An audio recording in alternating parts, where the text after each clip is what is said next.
Hey, welcome, Mandalorians. To sorry, I came up with it on the fly. To our review of the Mandalorian season 1, episode 3. Yeah, I'm Mike, I'm Todd. and as you can see, it's just us two today. Andy was unfortunately in the first time for probably since we started doing Geek Salad. He is unavoidably unavailable. That's a good way to put it. Yeah, I thought so. Yeah. But he said we should go ahead and talk about Mandalorian without him. So we're going to be talking about We're gonna march right along, you know. Yeah. The helmet messed up my hair, whatever. That's fine. Yeah. Oh, come on. You always look fantastic. You thank you, Mike. Thank you. So fantastic hair, man. I'll take it. I'll take your hair. So I'll go over and shave it off. And don't do that. Don't do that. Don't tell me time. I just made it creepy, didn't I? Yeah, you did. I apologize. So yeah, episode 3, The Sin. Episode 3, The Sin. What an amazing episode. Really is. Directed by Deborah Chow. Deborah Chow. Like we were talking about last time, this being the third act of the first act of season 1. It is the culmination of these first 2 episodes, which blew me away, honestly. Oh, absolutely. The first 2 came out in such quick succession, and then this one was a week later, right? It was Wednesday, then Friday, and then we had to wait a full week. What a week to wait. Yeah.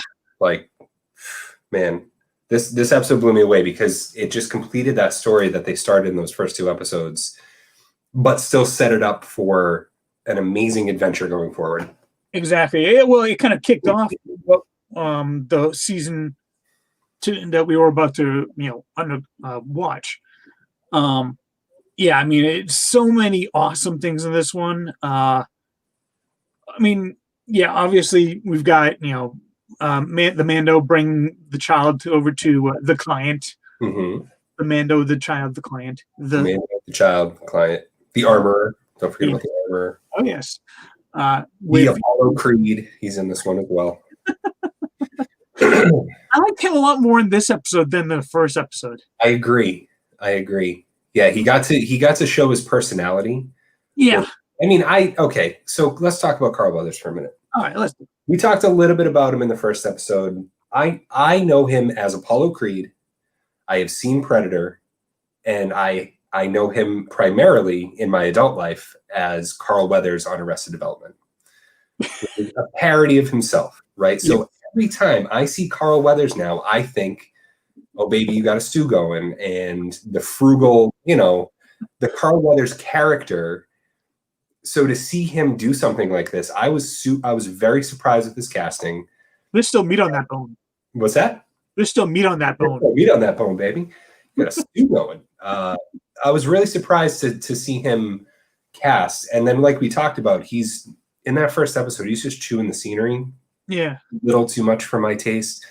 But for him in this episode, when Mando comes back with the bounty and everything like that, asking for more pucks, that's where the character really came alive for me. And I was like, okay, I get where this is going now.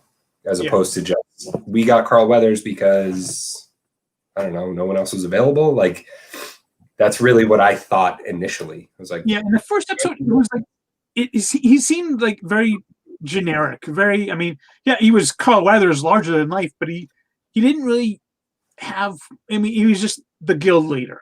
Yes. This one, he started having that theatricality that we eventually came to learn that was kind of the trait of Grief Karga. Mm-hmm. He's very, using these flamboyant and very long, unnecessary words, saying, they're all jealous of you. They all hate you. They hate you, man. They hate you. Not me. I celebrate your victory, for your victory is my victory.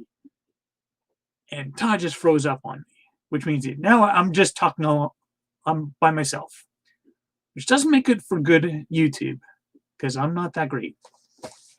Let's hope he comes back shortly. But yeah, Carl Weathers, Carl Weathers is just always great to see him, and can't wait to see more of him in the next episode, in the next season, I should say. We don't see him until the 7th episode of this one.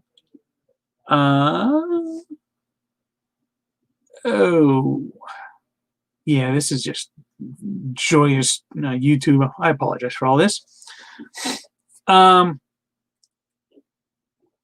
and there he goes.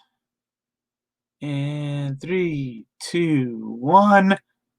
Yeah, I didn't think that was going to happen. Anyway, so we got more of Grief Karga, and we got more of the client. I see you. That was. Oh, never mind. That was Andy. Again, very unfortunately unavailable. It's the first time in all the videos that he's been unavailable. You're back. I'm back. My internet is terrible, and I'm so sorry. Yeah, well, that's what you get for the orchestra. Were you holding down the fort by yourself, Mike? I was doing my Audience feedback. Let's go. Come on. Problem is, I suck. So this is just you're just monologuing. yeah, and I'm not villainous enough to do a good monologue. Well, I wouldn't put it past you. Yeah. Now you see, even on like Star Wars: The Old Republic, all my Sith and dark side characters are still light side. I mean, that's how I'm really not that bad of a guy. Yeah. Okay. Good to know. Good to know. Now, where were we? I'm so sorry. Carl Weathers, Grief Karga. Carl Weathers, Grief Karga. They hate you, Mando. They hate you. Yeah. Very good. Very good. And then we get more of the client, Werner Herzog. Just so creepy. He really is. And it's so funny because I think it's the first episode where he talks about bounty hunting as a complicated profession, right? Yeah. Like, that became such an iconic thing that I've talked about a little bit about this before, but the Middleditch and Schwartz comedy specials that are on Netflix, one of their huge taglines for that was one of the Thomas Middleditch does a really good like German character, and he slipped into Werner Herzog on one of his characters, and Netflix used it as one of their like taglines in their trailer, and they filmed it in October. So you can it just shows how iconic that became. Well, yeah, that was one of the more standout lines from the first trailer of The Mandalorian, I believe. And I mean, it's never a bad thing to have more lines for Werner Herzog. Absolutely. I was struck by I obviously I like Baby Yoda, got him right here, the child, excuse me. But when Mando brought him back to the client, and they have the doctor there as well, it's like, what are they going to do? I really hate these guys because now I've grown attached to this thing after just 1.25 episodes of knowing this. So that was a really great, we still don't know what they were doing, do we? Yeah. It's interesting because it seemed like the client, Werner Herzog's client, seemed like he actually kind of preferred to have the child dead. Mm-hmm. But like when the Mandalorian is kind of like overhearing the client talking to the scientist, it seemed like the scientist said that sounds like almost Moff Gideon preferred it alive. Mm-hmm. So maybe that's one of the reasons why Moff Gideon deals with the client in such a way in episode 7. But oh boy. Yeah. Anyway. Yeah. And just bring it back, and you seeing the stormtroopers guarding the client, like the grittiness of it. It works. Yeah, this thing works, which was so refreshing. And then we get the Mandalorian getting his new armor built. One of my favorite scenes of this whole show. Yeah, love it. Dealing with the flashbacks. Yep. And just seeing what they can do with the Beskar, like in that first episode where he gets the one brick of it, and they make the shoulder thing. You said what it was. Whatever. I was like, oh, that's underwhelming, in terms of what they were going to do. with all the Beskar, and he has the whole thing, and then he gives the leftovers to the younglings or the foundlings, whatever they call them. Not younglings. No. It was just a really cool scene overall, and I think that armor is such a cool character, and I hope they continue to explore it. Oh, absolutely. But you also get the heavy Mandalorian trooper voiced by Jon Favreau himself, who, why are you sitting down with the Imperials that are causing us to hide underground like this? Mm-hmm. They get a little fight going on before the armor says stops him with "This is the way." This is the way. You knew that Jon Favreau was going to put himself in there at some point. He has to. He always voices a Mandalorian. He voiced Pre Vizsla in the Clone Wars. Yep. I know he voiced someone in Rebels. Mm-hmm. Can't remember exactly who though. I don't remember the character's name in Solo, but he was awesome. Oh yeah, little creepy farm guy. He kept saying Wookiee. Yeah, Wookiee's arms. Loved it. I loved it. Indeed. But yeah, now we get to an interesting question that I thought of when I was watching it. I actually just stopped it right before we started here. Why do you think the Mandalorian went back for the child? I mean, for me, it's his own childhood and being taken in by other Mandalorian, people, and the care that they showed him as a kid. I feel like that drove a lot of what he does, and it continues to drive what he does in the season. That sense of duty, that sense of honor that he has. So, what do you think? I think it's partly that. I also think it's partly because he had just been talking with the armor about and she said, how did your armor get wrecked? He said, I fought a mudhorn. It's like, okay, that's going to be your signet.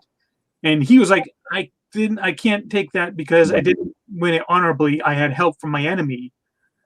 And I think it was when he realized, oh yeah, that kid kind of saved my life, didn't he?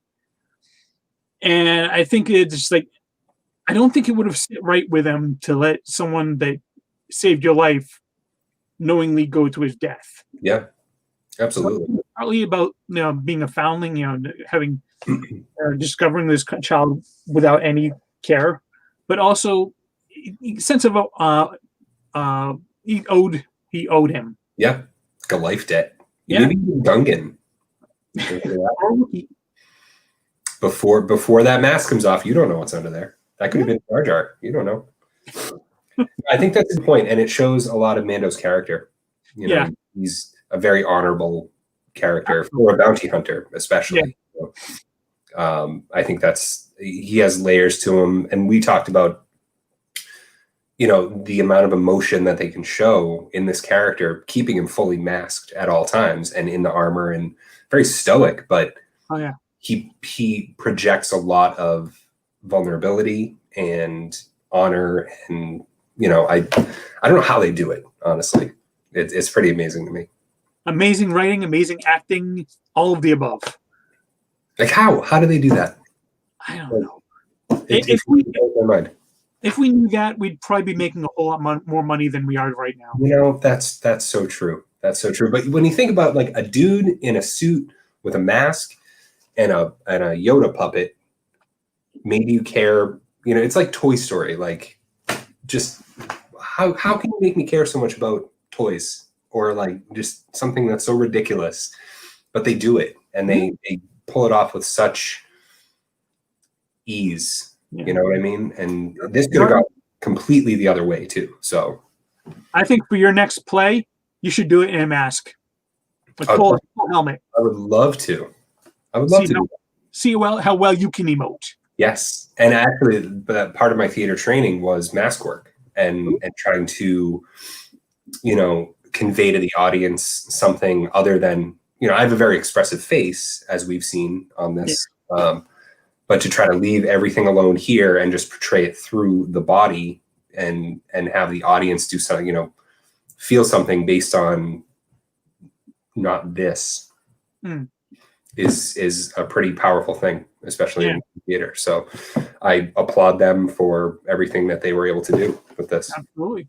And, kudos to Pedro Pascal and I apologize, but I can't remember the other two.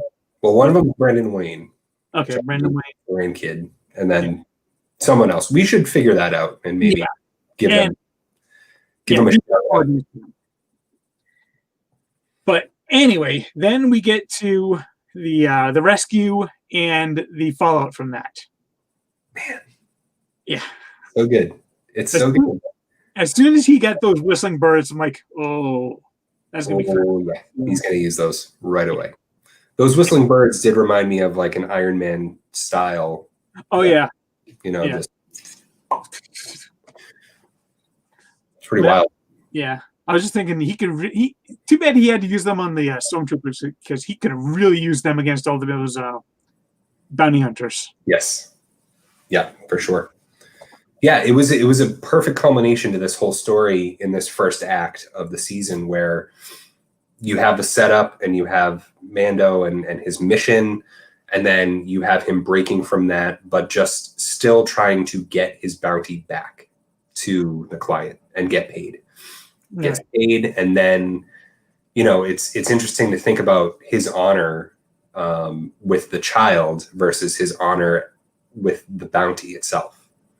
And going against the client. Yeah, he had to break one honor in order to restore another honor. Yes. So he was not in a good position there, but and that firefight is amazing. Oh yeah. Yeah. I mean, just him on his own, and then all the others Mandalorians coming in. That was just badass. Amazing. That's why you don't piss off the Mandalorians. No, definitely not. And at the very end, this is where he gets the idea he's like, I gotta get me one of those. I gotta get one. Jetpacks, right? Yeah. So. Well, that was straight out of Iron Man 2 as well. Yep. No, Iron Man 1. Next time, baby. Next time, baby. It's a different. Like just a really powerful and climactic ending to something, and like we talked about, it sets it up for what some people would call the lull in the season, where it's kind of the Mando child show on different planets, right? For different systems, but it set them up on a course that you knew was going to come back to this area and to the client, to whoever was behind the client, and to Grief again. So they did a great job. Indeed. I believe the original plan was for Mando to shoot Grief and for him to kill Grief Karga right there. I don't think the plan was to have Carl Weathers come back, but I think after those two episodes, they're like, we got to bring him back. He's so much fun to have. Yeah, he's a lot of fun. Yeah. And I do, as we see him more, like you said, I think he gets better as the series goes on. Oh yeah, for sure. Culminate with season 8, episode 8, camping, all that kind of stuff. Taking the shots. Yep. Yeah. No, just and like just what a way to wrap up, but also set it up for future storylines. Absolutely. So yeah, we go a lot shorter when Andy's not here to talk. Right? I don't know about, maybe we'll have to talk to Andy about that and his just very verbose nature. We're saying he talks a lot. That's what we're saying. Well, yeah, that's true. Well, I don't have any Suncoast stories to tell. No, I don't either. I did talk about theater, so that's your fault, though. You brought it up. Well, yeah. So I got to take a shot for that one, don't I? Yes, let's go. And also, neither one of us drinks. Much. Drink a little bit. I can. I just choose not to. I don't tend to do drunk history style. No, and trust me. After listening to that, and still in the middle of editing it, it's probably for the best. Okay, good to know. Good to know. It's not saying I would never do it. Just Yeah. It would take some interesting. You want to hear like history of Abbey Road or Sergeant Pepper? I'll drink history of that for sure. Anything on this wall, I got you. I see Bowie. Oh yeah, you got 2 Bowies right there. Yeah, right. It was Record Store Day, which was 2 weeks ago. Ooh. I've listened to everything except that guy right there. Ooh, which one is that one? That is Kelly Finnegan, who's a soul singer, and it's instrumental versions of his album that came out. So yeah, I'm a big nerd. Big nerd. Follow me on Instagram. Yes. Todd Vikstrom on Instagram. I'm back at work, so I have not been listening to albums as much, but it's still all there. You need a portable record player so you can play them on. Yeah, no. I have the portable Star Wars record player, the Crosley. I got it in comics. It sounds awful. Awful. The turntable I have was not cheap, and that Crosley, I can't do it. It is portable. No, sir. Fair enough. Anyway, so yeah, that was episode 3 of Mandalorian, The Sin. So, dang, he usually closes these out with that. Do it. Come on. How long have you been doing this? Yeah, but I don't. Usually when he starts going off, I just kind of tune out. Gotcha. Can I give it a whirl?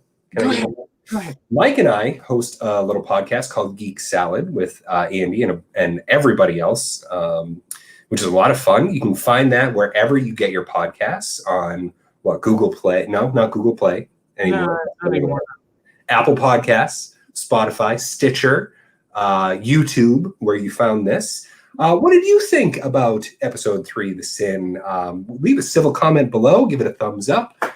I don't know. How am I doing? Am I good? I think you're doing fantastic. Thumbs up. Great. Perfect. Oh, merch. TeePublic. Yes. Salad merch. All that good stuff. You know. Also, iHeartRadio as well. And I'm sure there are other places to listen to us. Andy will be sure to give us notes on this. I think he just texted us too. So yes. Oh, was that him? That was him. Oh, okay. Wonder if he's watching us. Somebody's watching us. Hi. Okay. And you're watching us just in time to go home. All right. So anyway, until next time. Yeah. I'm Mike. I'm Todd. And go forth and be nerdful. And this is the way.